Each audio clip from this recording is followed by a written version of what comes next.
আমি তৈরি করব পালং চিংড়ি। Welcome back to my channel S কিচেনের পক্ষ থেকে আমি শেফালি নিয়ে এসেছি আপনাদের জন্য আরও একটি নতুন স্বাদের নতুন রেসিপি, শীতের শাক পালং শাক। তো পালং চিংড়ি তৈরি করব। তো এখানে কিছু নিয়েছি উপকরণ, দেখুন নিয়েছি পালং শাক একটু কচি দেখে নিয়েছি, নিয়ে খুব সুন্দর করে বেছে 5 থেকে 6 বার ভালোভাবে ধুয়ে রেখেছি।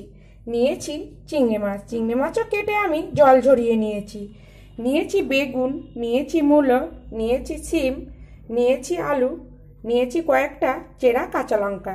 তা সবজিগুলো আমি আমার পছন্দ মতো কেটে ধুয়ে রেখেছি। আপনারা আপনাদের পছন্দ মতো এখানে সবজি কিন্তু ব্যবহার করতে পারেন।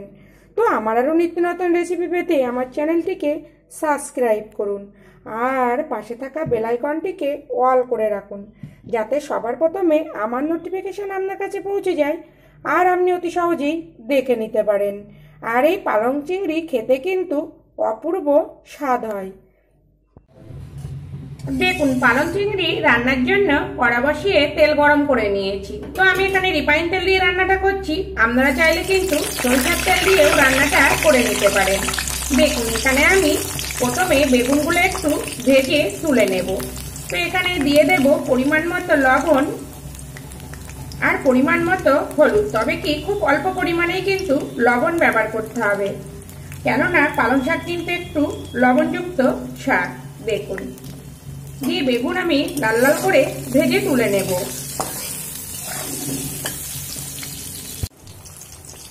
দেখুন বেগুন আমি উল্টে পাল্টে লাল করে ভেজে নিয়েছি। তো এমন ভাবে ভেজেছি বেগুন কিন্তু ভেতর থেকে পুরো সিদ্ধ হয়ে গেছে। তো বেগুন আমি এবার তুলে নেব।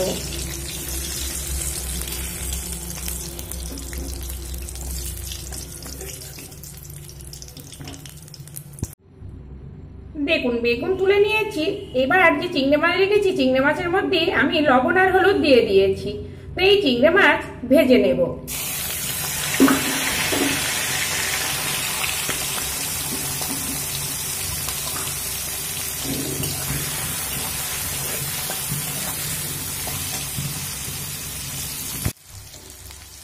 দেখুন চিংড়ি মাছ আমি ভেজে নিয়েছি, তবে চিংড়ি মাছ কিন্তু কখনোই বেশি ভাজবেন না, তাহলে কিন্তু শক্ত হয়ে যায়।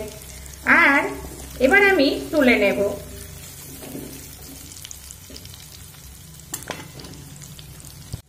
দেখুন মাছ আমি তুলে নিয়েছি। আর এই একই তেলের মধ্যে ফোড়নে দেব শুকনো লঙ্কা। যেহেতু আমি পেঁয়াজ রসুন আর চিংড়ি মাছ দিয়ে করব, তার জন্য কিন্তু এখানে একটু কালো জিরে ফোড়ন দিলাম না। তো আপনারা যদি নিরামিষ করেন সেক্ষেত্রে কিন্তু এখানে অবশ্যই একটু কালো জিরে বা 5 ফোড়ন দেবেন। তো এখানে দিয়েছি আমি 10 থেকে 12 কোয়া রসুনটা আমি কুচি করে নিয়েছি। তো রসুনটা আমি মিডিয়াম ফ্লেম করে 1 মিনিট মতো ভেজে নেব। তো এইভাবে যদি পেঁয়াজ রসুন আর চিংড়ি মাছ দিয়ে পালং শাক করা যায়, খেতে কিন্তু অসাধারণ টেস্ট হয়। দেখুন রসুন আমি 1 মিনিট ভেজে নিয়েছি। এবার এখানে আমি রেখেছি মিডিয়াম সাইজের 2টো পেঁয়াজ কুচি। তো এখানে আমি রসুন কুচি ব্যবহার করছি, আপনারা চাইলে একটু রসুন বাটাও কিন্তু ব্যবহার করতে পারেন। পেঁয়াজটা দেওয়ার পরেও আমি 2 মিনিট মতো মিডিয়াম ফ্লেম করে ভেজে নেব। দেখুন পেঁয়াজটা আমি একটু হালকা ভেজে নিয়েছি। এবার এখানে দিয়ে দেব কেটে রাখা আলু আর দেব সিম।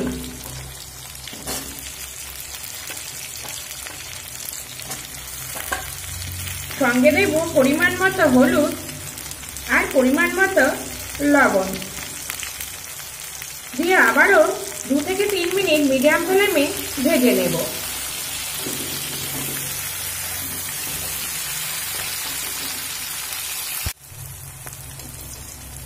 দেখুন সিম আর আলুটা পেঁয়াজ রসুনের সঙ্গে খুব সুন্দর করে ভেজে নিয়েছি। এবার এখানে দিয়ে দেব যে মূলো আমি কেটে রেখেছি, সেই মূলো দিয়ে কিন্তু ভাজবো না, দিয়ে দেব মূলো আর দিয়ে দেব চেরা কাঁচা লঙ্কা। এবার দেব যে পালং শাক আমি কেটে রেখেছি সেই পালং শাক। তবে কি এই মুহূর্তে কিন্তু আমি এখানে জল ব্যবহার করব না, চাপা দিয়ে রান্নাটা 5 থেকে 6 মিনিট লো ফ্লেম করে নেব। দেখুন পালং শাক থেকে কতটা জল বেরিয়েছে। এই জলেই কিন্তু সিম, আলু, মূলো, পালং শাক সিদ্ধ হয়ে যাবে। অবশ্যই কিন্তু চাপা দিয়ে রান্নাটা করতে হবে। দেখুন সিম আর আলু কিন্তু আমার সিদ্ধ হয়ে গেছে, আর আমি কিন্তু এখানে একটুও জল ব্যবহার করিনি। দেখুন এবার আমি এখানে দিয়ে দেব স্বাদটা বাড়ানোর জন্য চিনি। যেহেতু পালং শাক একটু খড়ো খড়ো, একটু চিনি দিলে কিন্তু খেতে খুবই ভালো লাগবে। তো এই পর্যন্ত আমার নতুন বন্ধু, পুরনো বন্ধু যারা আমাকে পাশে থেকে সাপোর্ট করছেন, তাদেরকে অসংখ্য অসংখ্য ধন্যবাদ এভাবে পাশে থেকে সাপোর্ট করার জন্য। আর যারা সাধারণ দর্শক আমাকে সাপোর্ট করে এগিয়ে নিয়ে যাচ্ছেন, তাদেরকেও অসংখ্য ধন্যবাদ আমাকে সাপোর্ট করে এগিয়ে নিয়ে যাওয়ার জন্য। দেখুন এখানে এবার আমি দিয়ে দেব আগে থেকে ভাজা চিংড়ি মাছ আর বেগুন, দিয়ে আবারও 2 থেকে 3 মিনিট রান্না করে নেব। তো আপনারা চাইলে কিন্তু এখানে একটু সরিষা আর পোস্ত বাটাও ব্যবহার করতে পারেন, কিন্তু আমি এই রান্নাটা খুব সহজভাবে দেখালাম, কোনো বাটা মশলা ছাড়া।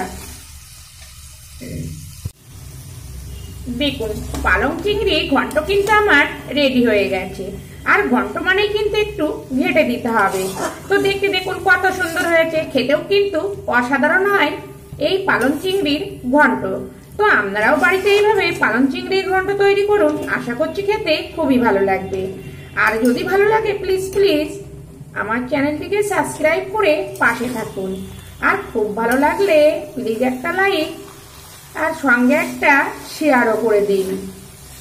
দেখুন লবণটা কিন্তু আমি একবার চেক করে নিয়েছি, তো লবণ মিষ্টি সবই ঠিক আছে। তো এই পালং চিংড়ির ঘন্ট আমি ভাতের সঙ্গে পরিবেশন করব। আপনারা চাইলে কিন্তু রুটির সঙ্গেও পরিবেশন করতে পারেন, খেতে কিন্তু মন্দ লাগবে না। এবার আমি গ্যাস বন্ধ করে দিলাম। দেখুন এবার আমি একটি পাত্রে নামিয়ে নেব।